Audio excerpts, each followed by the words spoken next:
sailor? What shall we do with the drunken sailor? What shall we do with the drunken sailor early in the morning?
I'm Paul Bennett at Downeast Thunder Creations here in Millbridge, Maine. We're located along Maine's Bold Coast, not very far from the U.S.-Canadian border.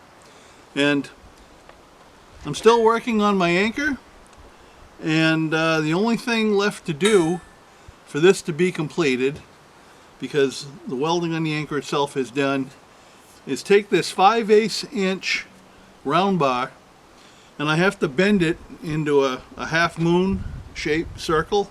Half circle. It's going to bend around like this.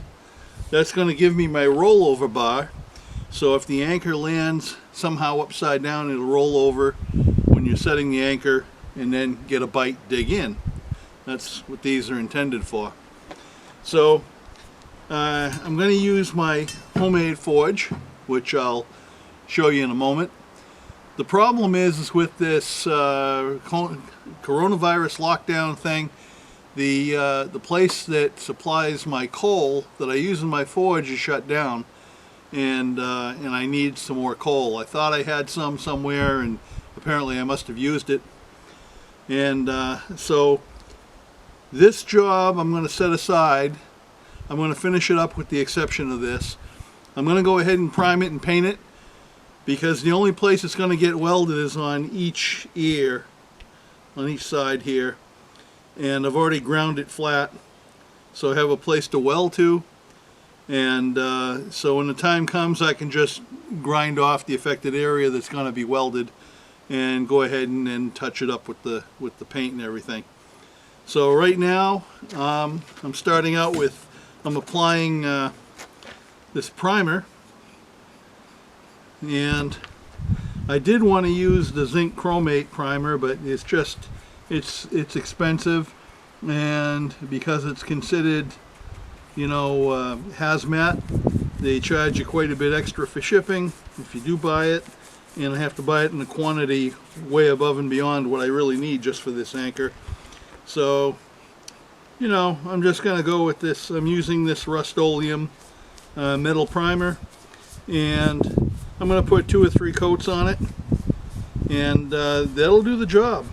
I don't really need to, I mean, it won't last for very long, but just like everything else on ships and so forth, you're always chipping and painting, and it's going to last long enough for my needs. So it's not that big a deal. And what I did is I already wiped down the surface here. I took some paint thinner in a rag, and I just went over the whole thing. I've already got a coat of primer on the underside of this, and I'll just go ahead and I'm going to apply this first coat, and when this first coat is dry, I'm going to take a Scotch pad and go over it a little bit to scuff it, and then put a second coat and possibly a third. I think I just might go with a third because, you know, I have plenty of primer. It doesn't really cost me anything but a few minutes extra of time, so why not? It's not going to hurt anything. And then I will put the I'll be repeating the same process, a little bit of scuffing with the pad, and when I start putting on the finish paint, and the finish paint is just a aluminum or a silver color Rust-Oleum product, Rust-Oleum paint, oil-based, so that will bond with the Rust-Oleum primer. And I already have some somewhere, I just have to locate it. But you can buy it in small little half-pint cans if you need to. And there is a place that does sell them in those small cans nearby here. And again, I might have to wait for the store to open. But as long as I have this, as long as I have a few coats of primer on here, and I store this inside in the shop, I don't have to worry about it rusting on me.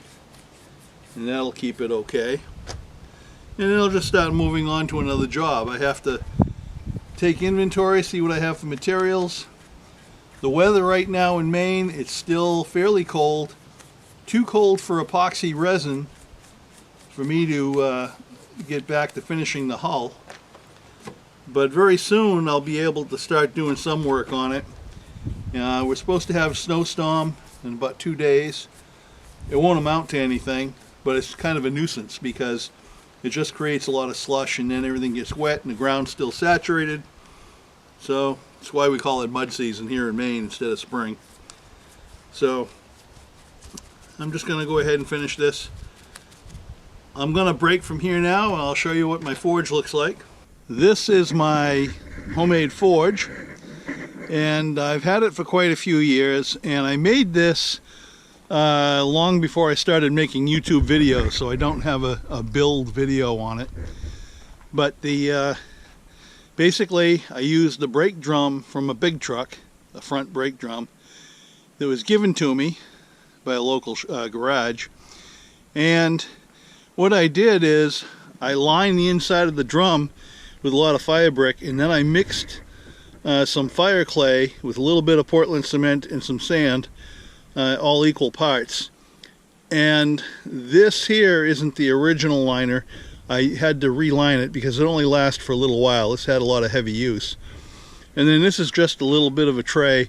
The thing is, you don't want the depth of your fire pan or fire area to exceed really 2.5 to 3 inches or so is all you really want. And you can see here, this is for cleaning it out and cleaning ash. And this bar across here is so I can pick the whole thing up. It's pretty heavy. I have to pick it up with a hook attached to a chain with the bucket of my tractor. And then this has a bunch of holes in it for the air to come through. And I just I used a lot of scrap materials that I had kicking around. What you're looking at underneath the forge is called the tweer.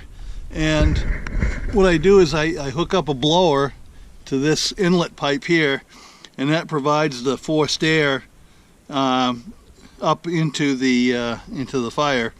And underneath here you'll see this little device here, and that's used, I can open this up and dump ash out, and I have to free it up though. It's kind of frozen. This is a little, there it is right there. That keeps the ash from falling out when I'm using it and keeps the air from blowing out the bottom. But then when I need to clean out the ash, I can just open that up. It's just a little counterweight here that helps keep it closed. So it's pretty simple. So if you've ever thought of doing any kind of blacksmith work and you need a forge to heat up your metal, then this is something that's pretty simple to put together. It's not rocket science. And I know that some people are going to say, well, if you don't have coal, why don't you just put in some wood, you know, briquettes or something? Well, I don't have any briquettes, and again, the stores are closed. As far as wood goes, we have plenty of wood up here in Maine and on our 50-acre family farm. But the problem with wood is that it burns way too fast, and I don't quite achieve the temperature I need and for a long enough period of time to do a project like the one I plan on doing. I could use it and get away with it if I was just if all I had to do was just heat up a little small piece, and that might work. But not for bending this whole bar and getting it all together. Well, I just filmed a little mini tour of my my forge with my GoPro, so I'll be blending that in with the video, and now I can get back to finishing up my priming. And so I'm going to call this this mini series of my my anchor build, I'm going to call it finished. I'm not going to go to part 5, and when I get the when I get some coal so I can use my forge. But what I'll probably do is on one of the boat building series videos that I do while I'm back to work on the hull, when I do get the coal and I'm able to finish this up, I'll probably throw in a little bit of footage of this finishing it off. And if you've been watching the boat build, then you'll see it then. So let's just call this part 4 Epilogue, the final installment of the DIY Mantus-Rocna clone anchor build. Please give me a thumbs up, and please share my videos and subscribe if you will. And if you do subscribe, hit that little bell, and so you can be notified when a new video comes up. And the other thing is, I'd appreciate it if you might want to check out my Patreon page. Come aboard as a crew member. You'll find a whole lot more information and details to these projects that I do. And if you're working on a project yourself and you have any questions, I'm happy to answer them through the Patreon page if you're a patron, because I do get quite an influx of email, and I pay attention to my patrons first, because after all, they are subscribers to Patreon. They're helping support my channel, and I very much appreciate that. And you can become a subscriber for as little as $1 a month, so it's not like it's an outrageous fee. It's not per video, it's per month. And I put out average 4 to 5 videos a month for $1, 20 cents a piece. That's pretty cheap. I mean, you can watch them for free anyway on YouTube, but as I said, I also upload a lot more content on my Patreon page there. So thank you very much for watching. I very much appreciate it. And if you're new to my channel, I usually put a lot of detailed information in the video description that is below the video if you're watching in the YouTube screen. And the other thing is that if you go to my YouTube homepage, click on the menu bar that says videos, and you'll find about 200 videos that I've uploaded over the past few years. And it's not just boat building, it's a wide variety of subjects.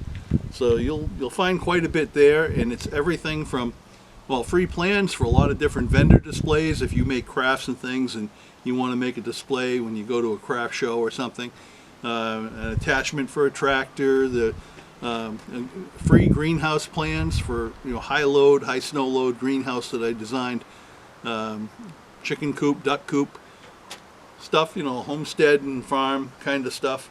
So it's not just boat building. And as far as boat building goes, it's not just my sailboat either. I did a whole tutorial series, 26 parts, averaging about 5 minutes a piece, on different stages of how to build your own small 8-foot dinghy. And that all applies to larger skiffs as well, flat bottom skiffs. But pretty easy, pretty simple. There's a lot of different tutorials and how-tos. So check it out, see what you think. And again, thanks for watching. I appreciate it.